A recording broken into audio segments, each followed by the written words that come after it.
Now, to an update about a story about a pararescuer who tried to save a downed pilot in Laos almost half a century ago. The man went back to Laos to help recover the remains of the pilot just a few years ago. KPVI News that works for you reporter Deanne Coffin joins us now live from the newsroom with the details. Deanne. Thanks, Matt. That man is Aberdeen native Leland Sorensen, who is now getting ready to head to Washington, D.C. for some long-awaited closure and the burial of the pilot's remains. Over 4 decades ago, Eastern Idaho man Leland Sorensen was a pararescueman for the United States Air Force. He was sent into Laos to help recover a downed pilot's body. The recovery mission was unsuccessful due to steep terrain and the body being entangled in the equipment and trees. Almost a half a century later, the Department of Defense asked Sorensen to go back to Laos to help with the search of the pilot's remains. The only thing that was ever found from that mission was some of the pilot's personal items and an identification card that belonged to the downed pilot.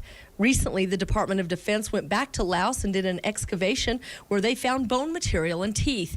DNA testing showed it belonged to the downed pilot. I've carried this for a long time. You know, from 1969 when I last saw his body there in the, crammed down in the trees in the hillside. Wrapped up in his parachute and equipment, and all the lines and the canopy and wrapped around him. And, some people thought I might have closure by going back to Laos and searching for those remains. And it helped, but, I think this will be the closure, because we will finally have buried him. Leland and his wife are now getting ready to board a plane to Washington, D.C. this weekend to meet the family of the downed pilot and attend the ceremony at Arlington National Cemetery. I am just feeling proud and privileged to be able to be a part of this.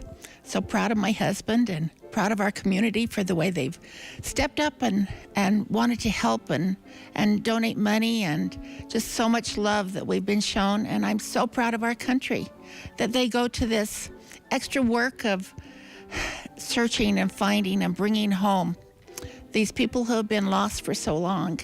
And I am really grateful for that and very excited to meet his family. Sorensen and his wife will be leaving for Washington, D.C. this Saturday. A service will be held at the Fort Myer Old Post Chapel, which will be followed by graveside military rites at Arlington National Cemetery on Wednesday, April 25th. I'm Deanne Coffin, reporting live from the newsroom, KPVI News that works for you. All right, thank you very much, Deanne.